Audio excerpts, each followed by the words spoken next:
Bonjour à tous, tout mois de juillet, Mosaïque continue son tour des communes du secteur. Aujourd'hui, bienvenue à Großbliedersdorf. Côté actu, à la une aujourd'hui sur Mosaïque, une MAM, maison d'assistante maternelle, a ouvert ses portes lundi à Ypelin. Pour les 4 professionnels de la petite enfance, c'est une nouvelle manière d'aborder leur métier. Ensemble, elles peuvent s'entraider et se conseiller les unes les autres et accueillir jusqu'à 16 enfants. Retrouvez le reportage complet dans un instant dans le JT. En attendant, voici le sommaire de cette émission.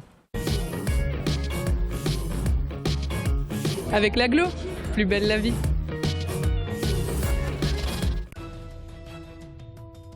Au programme aujourd'hui sur Mosaïque, les Lixingeois profitent de leur piscine communale.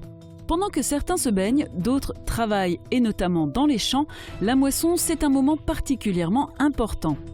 À peine ouverte, la maison d'assistante maternelle d'Ypelin fait déjà le plein. Les enfants du charbon se préparent à remonter sur scène. Petite histoire de la chapelle d'Eckenransbach. Mais où est donc Ornigar dans la rubrique Tendance de Mosaïque ? Enfin, en dessert, Guy Philips prépare un ananas et sa farandole de fruits. Il y a un an, jour pour jour, Mosaïque réalisait un reportage sur la campagne d'été du don du sang. Replay. Vos données sont accessibles où que vous soyez, avec ou sans votre ordinateur. Pour les pros, la solution, c'est le cloud ID Réseau. Hors souci de santé, toute personne, homme ou femme, âgée de 18 à 70 ans, peut donner son sang. Malgré cela, l'établissement français du sang rencontre régulièrement des difficultés. Les poches de sang prélevées en Lorraine partent à Nancy, où les différents éléments du sang, globules rouges, plasma et plaquettes, sont séparés par centrifugation pour être ensuite utilisés en priorité dans les hôpitaux de la région. Les tubes de prélèvement servent, eux, à effectuer tous les contrôles de qualité et de sécurité. Si vous n'avez encore jamais donné votre sang, sachez que c'est très simple. Il vous suffit de vous présenter à une collecte munie d'une pièce d'identité. Vous aurez un questionnaire à remplir en toute confidentialité. Après votre entretien avec le médecin, vous serez prise en charge par une infirmière. Et le tout vous prendra moins d'une demi-heure. Prochaine collecte dans le secteur, aujourd'hui même, de 15h à 19h.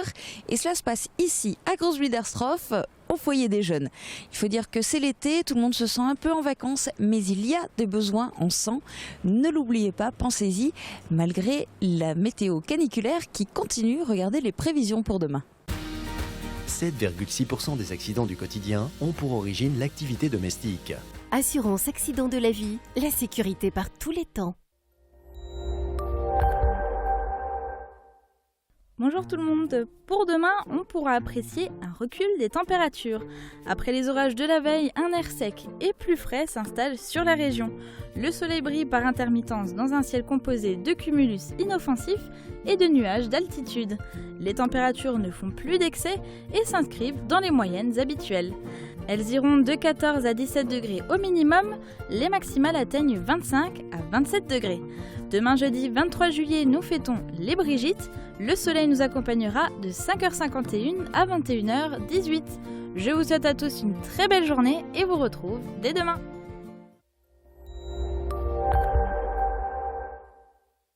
Je parraine un ami et tout le monde y gagne. Mon filleul, ma banque et moi. Au Crédit Mutuel, un client satisfait rayonne. À la une du Républicain Lorrain aujourd'hui, en page régionale, 400 personnes évacuées près de Metz en raison d'un immense incendie sur un site de recyclage de métaux. 65 sapeurs-pompiers ont été déployés, pas de blessés, mais les risques d'intoxication par les fumées ont conduit à la décision d'évacuation. En page locale, une équipe franco-italienne a entamé un chantier de 4 semaines de fouilles au parc archéologique européen de Bliesbruck-Rheinheim. Enfin, dans l'édition de Saint-Avold, focus sur la MJC, un acteur qui crée du lien social malgré la baisse de 40 000 € de la subvention octroyée par la ville. Et tout de suite, l'actu du secteur en images, voici le JT de Mosaïque.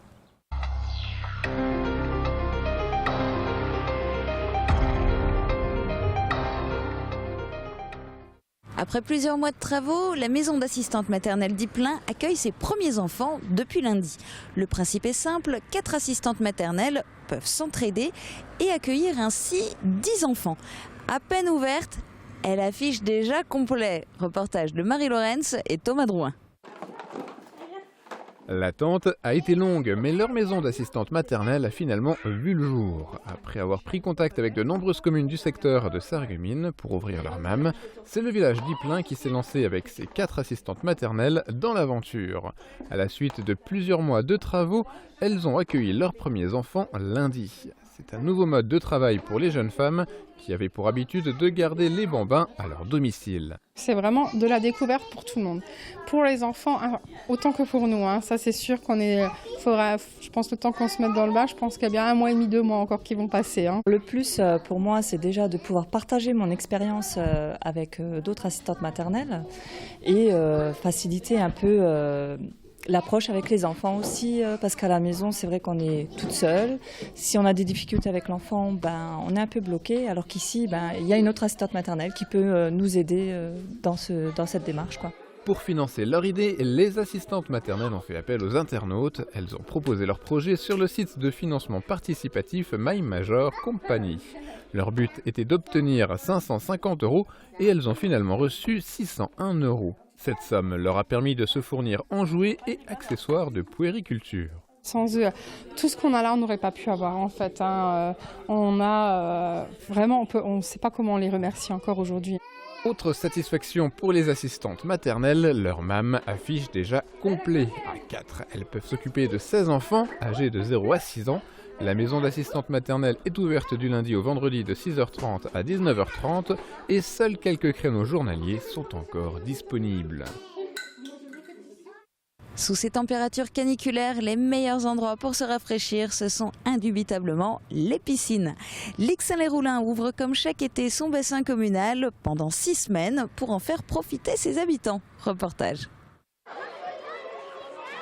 Une piscine ouverte et gratuite les après-midi d'été, c'est le privilège qu'ont les Lixingeois depuis près de 50 ans.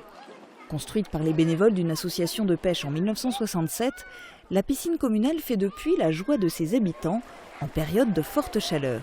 C'est quelque chose qui me tient à cœur, mais qui tient à cœur à tous les habitants, parce que ça permet aux enfants qui partent pas en vacances de pouvoir venir à la piscine tous les jours, sans partir, et puis de retrouver leurs copains. Ouverte 6 jours sur 7, de 14h à 19h, la piscine de l'Ixin est cependant réservée aux habitants de la commune. Mais ces derniers peuvent inviter leurs familles et leurs amis en se présentant en mairie, munis de leur carte d'identité. Cette année en France, des piscines découvertes ont fermé leurs portes en raison d'incidents survenus pendant les heures de fermeture. Des barrières escaladées ou des dégradations ont amené certaines communes à laisser les portes des piscines closes malgré la canicule. Mais Christiane Malik pense avant tout aux Lixingeois. On a les mêmes soucis, mais bon, on passe outre parce que on veut que ça reste ouvert pour les enfants et pour les habitants du village. Faire le bonheur de ses habitants a cependant un prix. Avec l'entretien du bassin et le salaire du maître nageur, la piscine coûte environ 130 € par jour d'ouverture à la commune. Les habitants de l'Ixin pourront encore profiter de leur piscine jusqu'au 15 août. Pour connaître le jour de semaine où le bassin est fermé, rendez-vous sur le site internet de la mairie www.lixinlesroulins.fr. La canicule, il faut s'en accommoder, même quand on est agriculteur. Direction la ferme de la Charmille, à présent à Houndelin. La famille Fautré s'est convertie au bio il y a 6 ans. Chaque année, les plantations et la récolte prennent la forme d'une expérimentation et la moisson est un moment particulièrement attendu. Reportage de Jean Birkel. Il y a quelques semaines encore, ce champ offrait des couleurs vertes et jaunes intenses. Il s'agit d'une parcelle de colza à maturité. La Lorraine est la première région productrice d'huile de colza. Mais le produit de cette récolte, labellisé bio, sera vendu directement à la ferme. On a d'ailleurs à ce titre développé un partenariat avec un huilier allemand. C'est d'ailleurs devenu un ami, on a découvert plein de choses grâce à lui. Et c'est lui qui va nous permettre de proposer de l'huile à nos clients. Et quelle fierté pour ces agriculteurs qui ont dû faire preuve de stratégie fine pour parvenir à cultiver cette plante sans ajout d'engrais ni de pesticides. On est confronté à l'envahissement des mauvaises herbes surtout, et dès lors qu'on sème, ça pousse plus vite que la culture désirée. Donc on a mis pas mal de temps à à trouver la technique adéquate. Donc là, en l'occurrence ici, on s'est mis à semer du colza en ligne, donc à 45 cm d'écartement, et de telle sorte à ce qu'on puisse le biner. Donc on réussit à passer avec un outil à dents pour détruire les mauvaises herbes qui sont entre les lignes de semis. Il y a un autre point un peu délicat, c'est-à-dire on a une pression d'insectes qui est assez importante dans le colza. Et là, encore une fois, on a réussi à coupler des variétés différentes de colza. Donc c'est-à-dire qu'elles ont une floraison décalée. Et là, les insectes sont attirés de manière décalée. À la ferme Fautré, la moisson prend un sens tout à fait particulier. Car si la récolte est bonne, la culture en biodynamie réserve parfois des surprises, jusqu'à perdre complètement le produit d'une plantation. Il faut donc être particulièrement optimiste pour tenir la saison, même quand la canicule s'en mêle. Ça n'empêche pas de travailler, et puis on a des engins aujourd'hui qui nous permettent d'évoluer dans de bonnes conditions. Mais c'est plus après pour des intérêts agronomiques que c'est plus compliqué. Ça dessèche le sol, c'est les cultures qui sont très chaudes. Après pour le stockage aussi, ça peut poser des problèmes. Donc c'est une gestion un peu différente. Depuis que la ferme de la Charmille est passée au bio, il y a 6 ans, 5 emplois ont été créés. Leur pérennité tient à la vente directe à la ferme tous les samedis matins. Bichonné toute l'année, le verger de Rhodes s'est offert au regard des visiteurs. Les arboriculteurs ont ainsi pu montrer au public le résultat de leur travail. Quetch, pommes ou encore abricots sont présents en grappe sur les arbres. C'est un reportage de Fiona Gajowski et Guillaume Dumonteil. 1,5 hectare, plus de 350 arbres, le verger de Rhodes est un espace important qui nécessite beaucoup de soins. La quarantaine d'arboriculteurs qui s'en occupent doit faire preuve d'assiduité et avoir des connaissances pour effectuer correctement notamment les tailles d'hiver et d'été. Lors des journées portes ouvertes, les mains vertes du verger ont présenté au public les résultats de leur travail. Ils ont fait pousser sur leurs arbres respectifs des abricots, des poires ou des pommes. Cette chaude année 2015 a livré peu de mirabelles, mais elle a permis de réaliser beaucoup de confitures. Car certains arbres souffrent de ne pas avoir été éclaircis. Pour une fois, les pêcheurs s'approprient le terrain. Dimanche, de 6h à 18h, rollers et cyclistes ne pourront exceptionnellement pas emprunter le chemin de halage sur la rive gauche de Sarreguemines, du pont de Steinbach jusqu'à la hauteur du casino. Ils seront déviés sur la rive droite, sur le chemin longeant les anciennes faïenceries. La raison, un concours international de pêche. On vous en parlera dans le JT la semaine prochaine. Mêler histoire et art, c'est le défi de la mise en scène de l'association Les Enfants du Charbon. Le nouveau spectacle Gueule Noire, la nuit des hommes plonge dans le quotidien des mineurs de charbon. Il sera proposé du 21 au 27 août à Petite-Rosselle. Reportage. Le fond même du spectacle n'a pas changé. Le fond, c'est quoi? C'est cette belle histoire de l'aventure du charbon en Lorraine. Et ce qui est important, si vous voulez, c'est de savoir l'attente des gens, de connaître l'attente des gens. Donc forcément, en fonction des sondages effectués, j'ai pu m'apercevoir que le retour aux sources était très important. Donc c'était le retour justement du travail du bois, le retour d'objets donc roulants, donc les wagonnets, avec on aura 60 mètres de rails tirés, le retour aussi à ces valeurs qui ont fait la mine, c'est-à-dire ces traces un petit peu, je dirais, de manifestations. Donc on va recréer cette scène de 95 donc à la préfecture de Metz, entre CRS donc, et mineurs, donc ça sera une scène choc, c'est ce qu'on voulait, c'est l'attente aussi, comme je disais, des gens. Bien sûr, il y aura une grosse partie aussi, un gros clin d'œil sur ces 30 ans d'anniversaire de Simon, qui a été une perte cruelle à ce moment-là. Laurent-Guillaume Deslinger conserve le fauteuil de metteur en scène. Il a retravaillé presque l'intégralité du scénario. 25 scènes ont disparu, d'autres ont été modifiées. Il nous annonce de nouvelles émotions, de nouveaux dialogues et des fous rires. Une grande partie du spectacle se déroule dans le fond et une grande partie du spectacle se déroule dans la cité, comme historiquement ça s'est toujours passé sur le spectacle, avec cette fois-ci une cité un peu plus croustillante, une cité un petit peu plus bigarrée, une cité un petit peu plus mixte, dans lequel on retrouve des Polonais, on retrouve des petites histoires familiales et de voisinage assez croustillantes. Et puis on a aussi des femmes de mineurs, alors des femmes elles aussi au dialogue ciselé qui parfois même sont prêtes à aller récupérer et engueuler leur mari au fond de la mine. Les scènes chantées seront reconduites avec entre autres l'intervention d'une chorale franco-allemande. 70 comédiens et plus de 200 bénévoles feront vivre la nuit des hommes. 5 représentations sont programmées les 2 derniers week-ends du mois d'août. Le tarif plein est fixé à 18 €. Les réservations sont déjà ouvertes. C'est la fin de l'actu pour aujourd'hui. Dans un instant, la petite histoire du jour, tendance côté musique et le dessert de la semaine. 180 professionnels pour votre maintien à domicile. AVS. Notre métier, vous accompagner.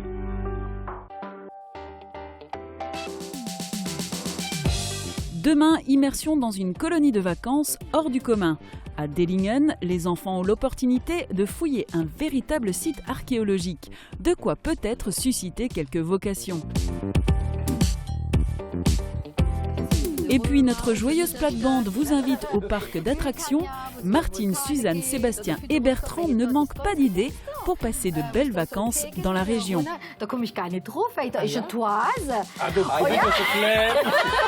Et tout ça, bien sûr, c'est sur Mosaïque.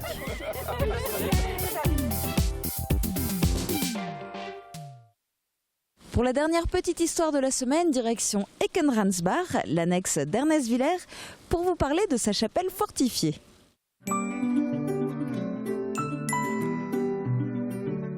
FBS, du bon temps par tous les temps.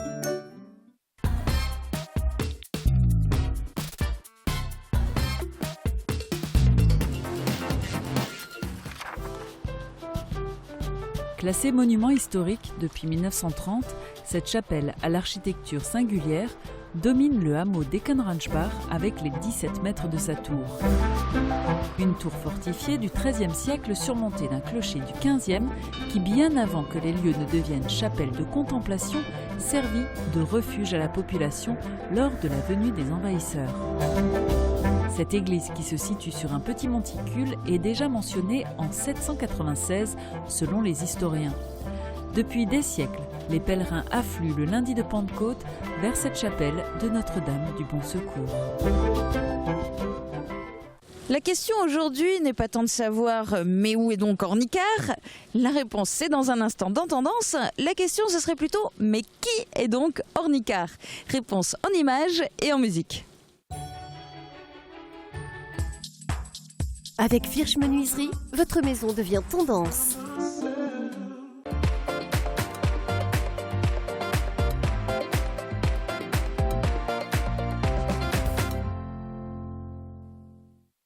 C'est une raison de vivre. Pour moi, c'est de l'art. J'écris pour l'art et j'ai envie de faire des trucs jolis, j'ai envie de faire des trucs poétiques. Et j'ai beaucoup de créativité. J'ai un besoin croissant de m'exprimer et j'ai trouvé le rap pour faire cela. Sarreguemines, encore une ville où les souvenirs s'acheminent, adolescent sage, mine, pas de plage. Mais je me vois aussi pas forcément que du pur rap, parce que les sujets que je traite, c'est pas forcément du rap, mais aussi un peu dans le côté slam. J'essaie d'écrire des textes qui sont très poétiques, et surtout j'écris sur l'amour, j'écris sur Sarreguemines, j'écris sur le Beacherland, j'écris sur plein de sujets multiples. Ça m'arrive souvent en marchant. Il y a des rimes qui me viennent à l'esprit, donc j'arrive à en mémoriser 3, 4, 5, 6. Et après, il faut que je me pose et que je les écrive. J'aime beaucoup écrire et j'ai jamais dit que j'allais arrêter ça. Parce que ça me plaît tellement et parce que je vois aussi que d'année en année, je progresse. Et quand on sait qu'on progresse, on a envie de continuer. Sur Sarreguemines, destination de nos sorties et première grande scène d'Orny. Il y a forcément un besoin de reconnaissance. Et ça, c'est pas toujours évident d'avoir les retours qu'on souhaite. J'essaie de beaucoup diffuser mes chansons sur les réseaux sociaux et beaucoup sur Facebook. Et quand je vois que, par exemple, une chanson a beaucoup de j'aime, ça me fait déjà énormément plaisir. Ou quand je vois, il y a aussi une possibilité de partager des chansons. Quand je vois 20, 30 partages, ça me fait super plaisir déjà. Et ça me motive aussi de continuer. De larges rimes sur Sarreguemines, destination de nos sorties et première grande scène d'Orny. Shooting photo avec Alban et des beautés blondes, supporters des Allemands à la Coupe du Monde. Envie d'exotisme, c'est ce que vous propose Guy Philips de la Bonne Marmite à Wieswiller. Son dessert est une farandole de fruits dans un ananas découpé à sa façon. Original et de qualité, les Cuisines Aviva présentent entrée plat dessert. Aviva, la cuisine qui vous va.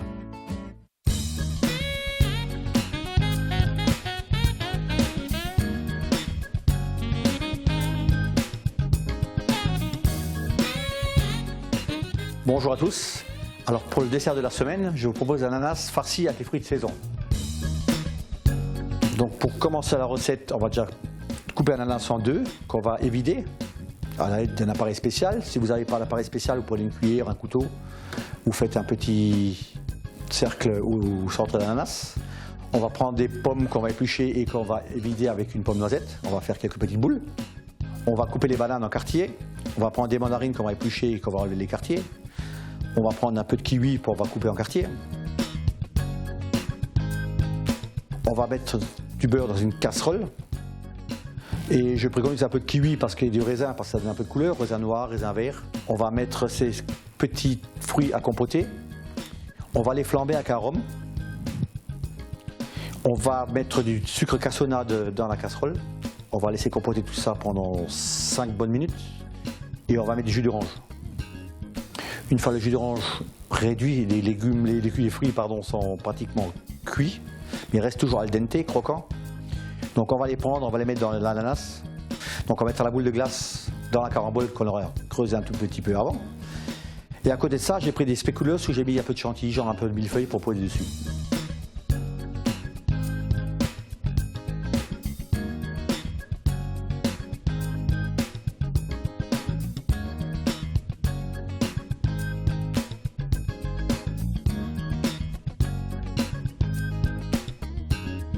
Une fois dressé, servir aussitôt.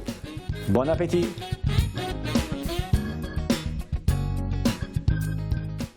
Comme tous les mercredis, pensez à surfer sur la page Facebook de Mosaïque. Il y a bien évidemment des places de ciné à gagner. Très bonne journée à tous, à bientôt.